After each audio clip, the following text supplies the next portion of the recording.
Hello दोस्तों, आपका हमारे दूसरे वीडियो में स्वागत है। पहले वीडियो में हमने मनोविज्ञान को समझने का प्रयास करा था और मनोविज्ञान की कुछ परिभाषाएं जानी थी। हम मैं आपको बताना चाहता हूं कि हम ये जो क्लासेस हैं ये वर्ग 3 के लिए शुरू कर रहे हैं कि क्या क्या इंपॉर्टेंट टॉपिक है जो आप पढ़कर इस परीक्षा को, जो पात्रता परीक्षा अब जुलाई और अगस्त में होने वाली है, वर्ग 2 और वर्ग 3 के, उसमें बाल विकास के प्रश्नों को सही कर सकते हो। तो इसी के लिए हम ये वीडियो आप तक पहुंचा रहे हैं, आपके लिए बना रहे हैं। तो आप अगर किसी भी ऐसे व्यक्ति को जानते हैं जो तैयारी कर रहा है, उस तक आप इस वीडियो को पहुंचाइएगा। तो चलिए हम शुरू कर रहे हैं। दूसरी क्लास है ये हमारी आज। इसमें हम मनोविज्ञान का जो क्रमबद्ध विकास हुआ उसके बारे में हम जानेंगे और कुछ महत्वपूर्ण स्मरणीय तथ्य है उनके बारे में भी हम जानेंगे। तो चलिए हम शुरू कर रहे हैं। मनोविज्ञान की हमारी ये दूसरी क्लास है। पहली क्लास हमने इसके पहले यूट्यूब चैनल पर अपलोड कर दी है। तो पहले हम देखते हैं मनोविज्ञान का क्रमबद्ध विकास कैसे हुआ। मनोविज्ञान का जो क्रमबद्ध विकास हुआ वो किस प्रकार से हुआ, उसमें कौन कौन से वैज्ञानिकों ने काम किया और क्या ऐसे कारण थे कि मनोविज्ञान के जो विकास के क्रमबद्ध चरण थे उसमें जो पहले, दूसरे और तीसरे चरण थे वो अमान्य कर दिए गए, उन्हें नहीं माना गया मनोविज्ञान में, और जो अंत वाला चरण है उसी को अब हम मनोविज्ञान में अपना रहे हैं। तो पहला जो चरण था उसमें जो वैज्ञानिक थे वो थे प्लेटो, अरस्तु और डेकार्टे।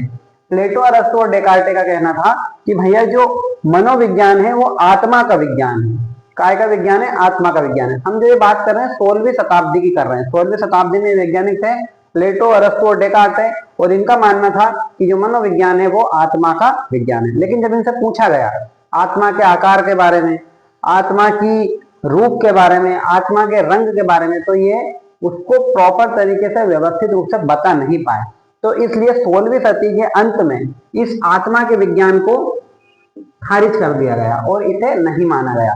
फिर आई 17वीं शताब्दी। फिर 17वीं शताब्दी में कुछ वैज्ञानिक आए, जैसे पेम्पोनोजी आया, थॉमस रीड आए, लॉक आया और बर्कली आए।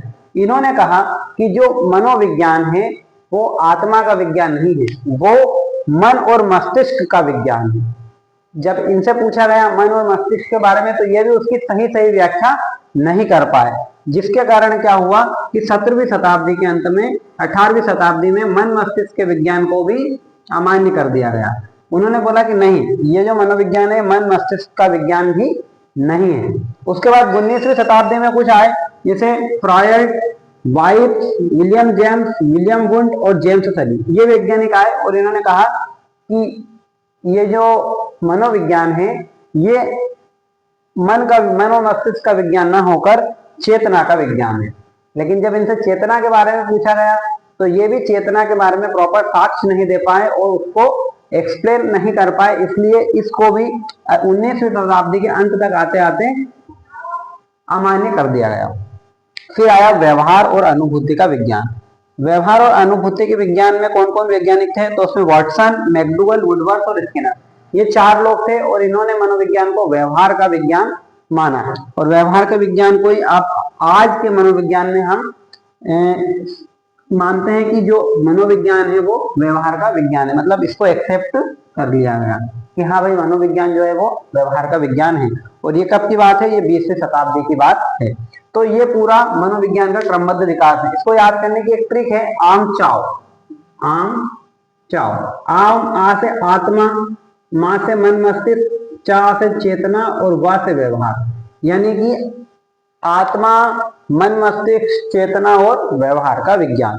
तो ये पूरा क्रम है। कभी कभी परीक्षा में पूछ लिया जाता है कि जो मनोविज्ञान का क्रमबद्ध विकास है उसका सही क्रम क्या है, तो हमको ये याद होना चाहिए, आत्मा का विज्ञान, मन मस्तिष्क का विज्ञान, चेतना का और अनुभूति या व्यवहार का विज्ञान। तो उसके बाद में ये भी पूछ लिया जाता है कि बताइए आत्मा के विज्ञान को मानने वाले वैज्ञानिक कौन कौन थे, तो उसमें प्लेटो, अरस्तु, डेकार्टे, ये 3 नाम आपको मेनली याद रखने हैं। उसके बाद पूछा जा सकता है मन मस्तिष्क में पूछा जा सकता है तो आपको ये 4-5 नाम याद रखने हैं। चेतना के विज्ञान में पूछा जा सकता है तो उसमें ये नाम याद रखने हैं। और व्यवहार के विज्ञान में वाटसन, मैकडूगल, स्किनर और वुडवर्थ, ये 4 नाम याद रखने हैं। उसके बाद में कुछ महत्वपूर्ण तथ्य है जो हमको याद करने, जो सीधे सीधे परीक्षा में पूछ लिए जाते हैं, क्योंकि परीक्षा जो है वो अपनी जुलाई और अगस्त में होनी है। तो तब तक हम अगर इनको एक एक बार, 2-2 बार पढ़ते रहेंगे रोज तो ये याद हो जाएंगे। तो देखो सबसे पहला जो स्मरणीय बिंदु है, मनोविज्ञान के आदि जनक अगर आपसे पूछे जाए तो मनोविज्ञान के जो आदि जनक है वो है अरस्तु। कौन है? अरस्तु। उसके बाद में इनको दर्शन शास्त्र का जनक भी कहा जाता है। फिर अगर मनोविज्ञान से थोड़ा आगे जाके उसके आगे लिखते हैं आधुनिक मनोविज्ञान के जनक कौन है। तो आधुनिक मनोविज्ञान के जनक में आपसे पूछा जाए तो आपको विलियम जेम्स उत्तर लगाना है। विलियम जेम्स जो थे वो आधुनिक मनोविज्ञान के जनक थे। उसके बाद में प्रथम मनोवैज्ञानिक प्रयोगशाला की स्थापना किसने की। तो प्रथम मनोवैज्ञानिक प्रयोगशाला की स्थापना विलियम वुंट के द्वारा की गई थी। कहाँ की गई थी। तो जर्मनी के लिपजिंग शहर के अंदर की गई थी 1879 में। यह भी एक महत्वपूर्ण तथ्य बार बार परीक्षा में पूछ लिया जाता है। उसके बाद में अमेरिका मनोवैज्ञानिक संघ की स्थापना किस व्यक्ति ने करी थी। तो उस व्यक्ति का नाम था स्टैनली हॉल। आगे स्टैनली हॉल को भी हम बहुत डीप में पढ़ने वाले हैं। विलियम जेम्स को, विलियम वुंट को, मैकडूगल, वाटसन, स्किनर, सब वैज्ञानिकों के बारे में हम बहुत अच्छे से अध्ययन करेंगे आगे की कक्षाओं में। उसके बाद में कुछ वाद है जिनके बारे में पूछा जा सकता है कि ये वाद कब आए। जैसे संरचनावाद है तो कब आया 1892 में, प्रकार्यवाद 1895 में, व्यवहारवाद 1913 में।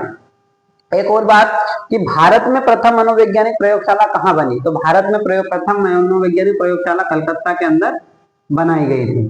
ठीक है, तो ये कुछ महत्वपूर्ण तथ्य हैं जो आपको इसके साथ ही याद कर लेने हैं। आप ये याद करोगे और साथ में ये भी याद करते चलेंगे तो हमको क्या है कि अगर परीक्षा में सीधा सीधा कोई प्रश्न आया तो हम उसको बना पाएंगे। इसके बाद में इसमें ऐसा और कुछ भी नहीं है, बस केवल क्रमबद्ध विकास में आपको ये याद रखना है, कुछ नाम याद रखने हैं और ये स्मरणीय बिंदु है।